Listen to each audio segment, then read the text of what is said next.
Welcome to this Killick Explains video, and welcome to a slightly different theme this time, which is how to achieve your financial goals without making yourself miserable.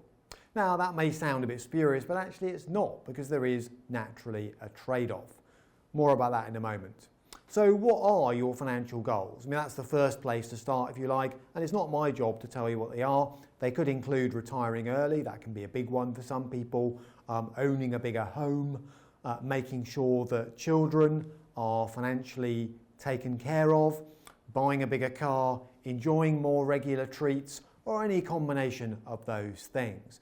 But whatever they are, there is a potential price to be paid here, and that price is your happiness in basically becoming a slave to those financial goals.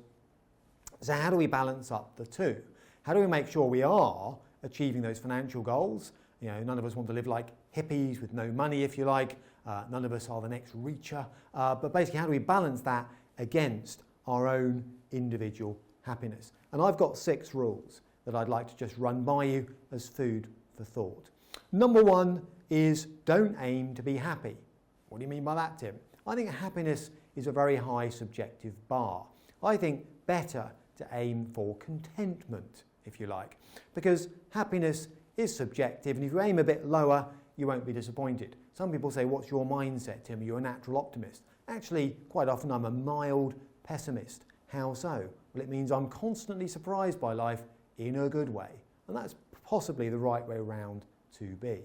And if it helps, I mean, there are many frameworks within which people can think about their own personal happiness. I mean, Maslow's hierarchy of needs is a good one, common sense approach that says until you've got the basics in place, you know, don't go for highfalutin philosophical happiness. So sort out your basic existential requirements, having a home, having food on the table and so on. Then build security. People like that. A sense of belonging comes next, self-esteem comes next, and fulfillment, doing the thing you think you should be on the planet to do. But don't start there, start at the bottom. In other words, if you're going to build a house, start with the foundations, not the roof, to put it bluntly. Okay, so that's the first of my 6 rules. The second one is know how you want to spend your time. You know, many people who work away, saying, if only I had more time, actually haven't given a lot of thought as to what they would do with the more time they think they want.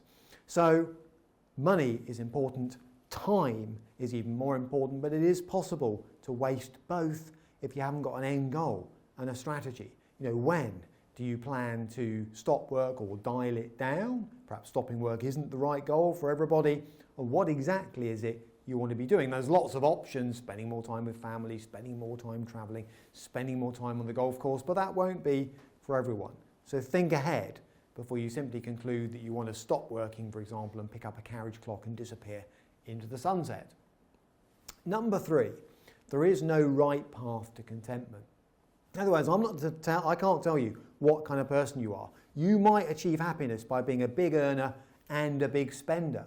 I have some friends like that. They earn a lot, they spend a lot, that does it for them. But you might equally be a big earner and a low spender. Now, if you're that, you might be someone on course to do FIRE, financial independence, retire early, because you're coining it in terms of salary, what you're earning from your investments, for example, or property, and you're not actually spending very much money, and it won't make you any happier to spend more money. Well, fine, but make sure that you're not secretly regretting not being able to sort of loosen the purse strings a bit, and instead you're rigidly sticking to a plan designed by someone else. You might be a low earner and a big spender. Now that is a little dangerous, I have to say. That probably means you're borrowing every month to fill the gap. So that does need a bit of management, because that won't last. It's not sustainable. Or you might be a low earner and a low spender. So some people say, I don't need to earn much, Tim, and I'm not going to kill myself to do so because I don't spend much. And that's fair enough. Now, I'm not saying you need to be that person. I'm just saying have a think about what kind of person you are. Now, rule 4 is that building wealth actually doesn't need to be clever and doesn't need to be complicated.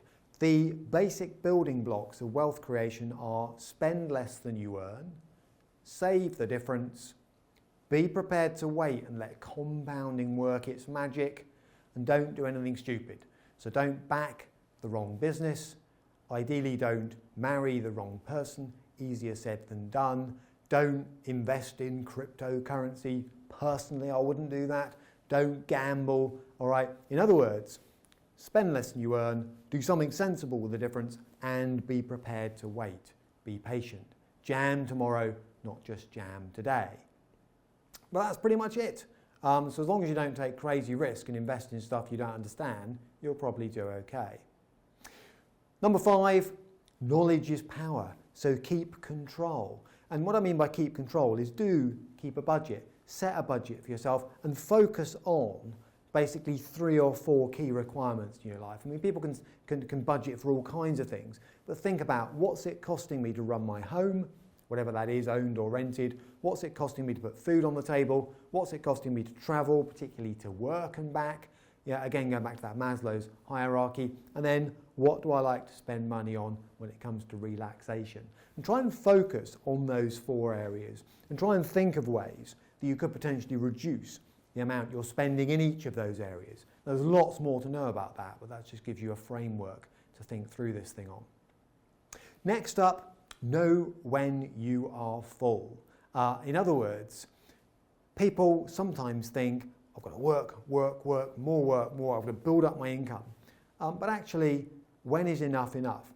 And here's the thing, enough for one person won't be enough for another. And secondly, one person's enough may be way beyond what you can possibly hope to achieve in one lifetime. That's the way it is. Life isn't always fair. Some people are more energetic, ambitious, successful. So the trick here is don't fall for always wanting more. Don't fall for fear of missing out, okay? And don't try and keep up with the Joneses if the Joneses have different jobs, different aspirations, and so on.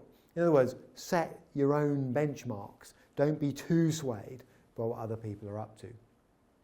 And I want to close by just saying that really what I'm saying here is we need to all try and prioritise alongside hitting our financial goals and setting those goals, and those are important. Otherwise we sort of drift and don't know what we're trying to achieve. But alongside that, look after your physical, mental and emotional well-being. Yes, financial well-being is a key plank. Not having enough money is stressful. I get that, but it's important to balance it against other key objectives. Now that's a big topic, easy for me to say. So if you want to find out more, one place you could go is my video library, killick.com/learn.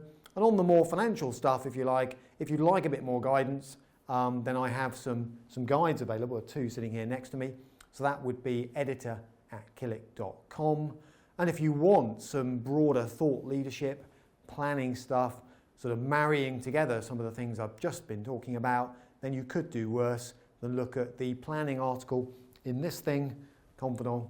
Again, that would be editor@killick.com for your free copy.